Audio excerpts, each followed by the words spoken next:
Howdy folks, it's the Creepy Kentuckian here with you again from DEADPIT Radio. Happy Thanksgiving everybody here in the U.S.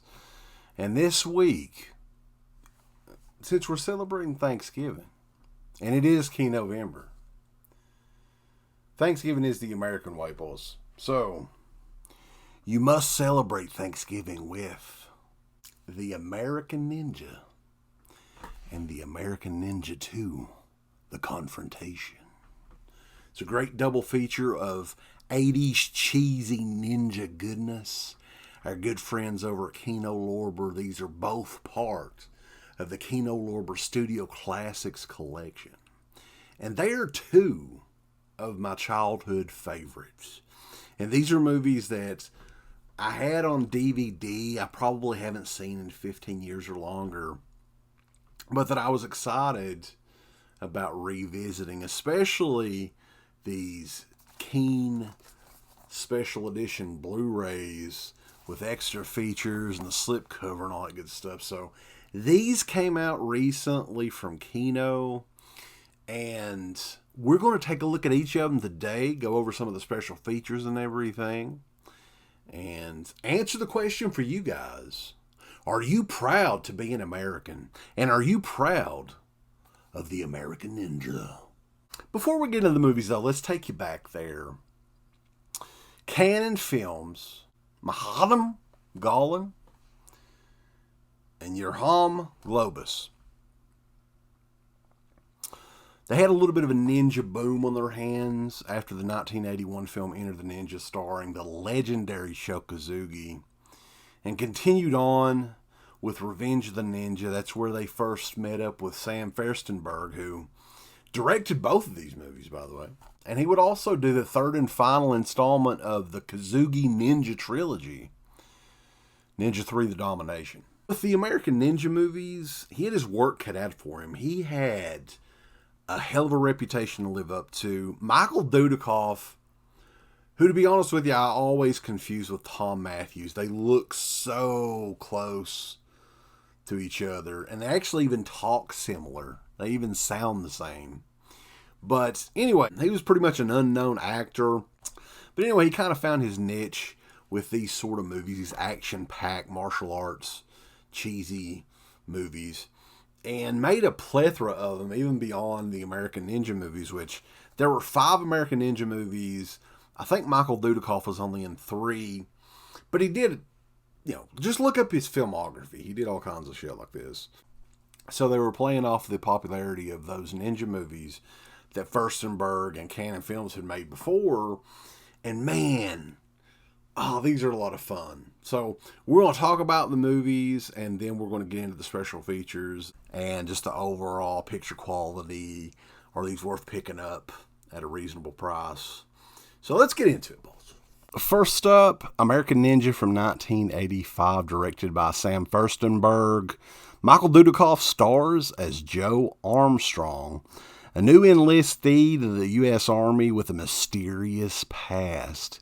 He's stationed in an American Army base in the Philippines, and on his very first mission, his convoy is attacked by a group of terrorists and ninjas. Terrorists and ninjas? They were attempting to kidnap the base colonel's daughter, Patricia, played by the lovely Judy Ronson. Joe gets her back to safety, but once back at the army camp, he gets blamed for the death of a few soldiers that the ninjas took out. Damn ninjas. And is being threatened by a court-martial. Of course, there's some corruption on the base, and the island is thick with terrorists and ninjas, led by the murderous Black Star Ninja. They eventually succeed in kidnapping Patricia, and now it's up to Joe and his new buddy, Private Jackson, played by Steve James, to save the day, save Patricia, and get rid of all those goddamn ninjas. Meanwhile, Joe is learning of his past and what makes him a deadly American ninja. In American Ninja 2, The Confrontation from 1987, Armstrong and Jackson are now Army Rangers who were sent on a mission to the Caribbean to investigate a series of Marines being abducted from the base there. Soon the duo are attacked by a horde of ninjas led by the drug lord The Line, played by Gary Conway, who actually also wrote the story to this movie, which it's not very story-driven, so take that for what it's worth.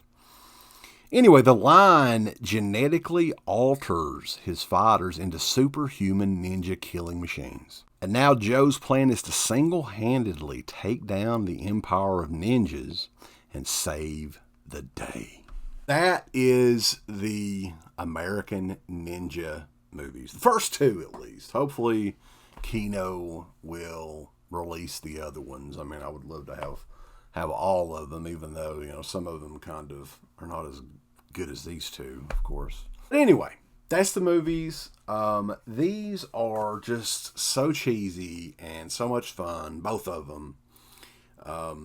If you're into martial arts movies or ninja movies or anything, this is high recommendation, guys. These are not really meant to be taken that seriously. They are a whole hell of a lot of fun. A lot of goofy ninja goodness in this and crazy choreography, fight scenes, and everything else. And Michael Dudikoff does a fantastic job as just being kind of almost like a silent, reluctant hero, if you will, with the Joe Armstrong character. And Steve James plays Curtis Jackson in the movie, does a fantastic job as well, kind of being Dudikoff's best friend and kind of colleague. They earned each other's respect there in the Army. If you grew up in the 80s and throughout the 90s, both of these movies, and I think all the other American Ninja movies, made their way onto cable TV on regular rotation. So you are familiar with both of these movies. Judy Ronson, who was also in Friday the 13th Part 4, is pretty much the co-star in American Ninja 1. And another fun Friday the 13th fact for all you fans out there, Kane Hodder, this was one of his early stunt roles where he is actually seen on camera. You can get a couple of shots of Kane Hodder getting his ass kicked by Michael Dudikoff. As far as the cool ninja shit, the coolest ninja shit is in this one. This movie has more action, though. If you just want the action and not really a story at all, which it doesn't really have, this one is absolutely full of that creamy action ninja goodness throughout pretty much the entire movie. There's hardly any dialogue in this, which is fine. You know, you're watching these for the ninja goodness, right? But I gotta say, I had a whole lot of fun with these. My only gripe really with the second one, which it's not as good as the first one, I'm not gonna lie. Gary Conway is like a really, really, really weak villain in this. And the ninja villain in this one is just a big pussy towards the end. I mean, he totally gets destroyed. Other than that, I had a lot of fun with these. Kino Lorber, we're going to get into these individual discs here. I think this is some of the original artwork for the movie. And they have the same artwork on the inside. And, you know how Kino does. It's just kind of a no-frills basic edition, which I think is kind of refreshing. I don't know about you guys, but sometimes it's good to have a movie take up the space of just a movie. All right? If you're like me, you don't have a whole lot of shelf space out there, but yeah. Anyway, getting into the special features on here, you do have a couple of different audio commentaries. The first with the director Sam Furstenberg and stunt coordinator Stephen Lambert. The second also features Furstenberg, but it's moderated by filmmaker and editor Elijah Drenner. Also included is a 23-minute making of the American Ninja Rumble in the Jungle, which was a feature that was ported over from the original Blu-ray release from Olive Films. Actually really cool making of, only 23 minutes. Judy Ronson, Michael Dudikoff, Sam Furstenberg are all included in that documentary. There is also a variety of theatrical trailers, not only for this movie, but some of the other movies that Michael Dudikoff did. In American Ninja 2, that's the original VHS artwork. I remember that clearly. And you have the same artwork on the inside sleeve. Basic, again, edition here. And the extra features on this one includes 2 separate audio commentaries. One with the director Sam Furstenberg and stunt coordinator BJ Davis. A second audio commentary with Furstenberg that is moderated by filmmaker and editor Elijah Drenner. They must have recorded those the same day. There's also a Making of American Ninja featurette, an American Ninja in Cape Town. This one is a 17-minute making of that has the cast and some of the crew and stuff like that. And in addition to that, you do have a plethora of trailers also thrown in. All right, guys, so that is it. The American Ninja movies are back out on Blu-ray disc, baby. And Kino did a fantastic job on these.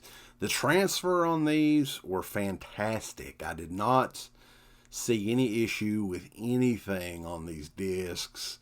Look beautiful, especially the first movie. If you're needing an upgrade from these movies, which I only had the first, I think I had the first two on DVD, and this is a gigantic upgrade from those, and it's very pretty on the shelf and everything too. Very classy. You know how Kino does it. These are out now from our good friends over at Kino Lorber. It's part of their Studio Classics line. Check them out and be sure to check us out. We're over at DEADPIT.com. Give us the thumbs up. Up your butt. Like, subscribe. And if you subscribe, here's something else you can do. Once you subscribe, you can click the bell notification, right? And it'll notify you anytime that DEADPIT puts up new shit. Or don't. I really don't give a fuck. I want you to. I want you to. I don't care. Let's keep our community growing here on YouTube. I don't like it. I don't want you to do nothing. Listen, they need to do that, pal. No, don't you dare touch it. Thumbs up. Subscribe. And click that bell. There's all kinds of wonderful shirts over at shop.deadpit.com. Simply the best horror shirts. On TeePublic, there are others, but they all suck. You can get some Dead Pit radio shirts. You can get Last South on the left. The Hills Have Eyes. Texas Chainsaw. Oh, wait, you can't say Texas Chainsaw. All kinds of shirts, folks. You're gonna love them. Shop.deadpit.com. Thank you to all of our supporters on Patreon. DEADPIT on Patreon.com is the only place to check out a complete archive of the old Dead Pit radio shows all the way back from 2005 on, in addition to the midweek shows, fan commentaries, exclusive podcasts, and much more. DEADPIT on Patreon.com if you're interested. Tiers start at only $1.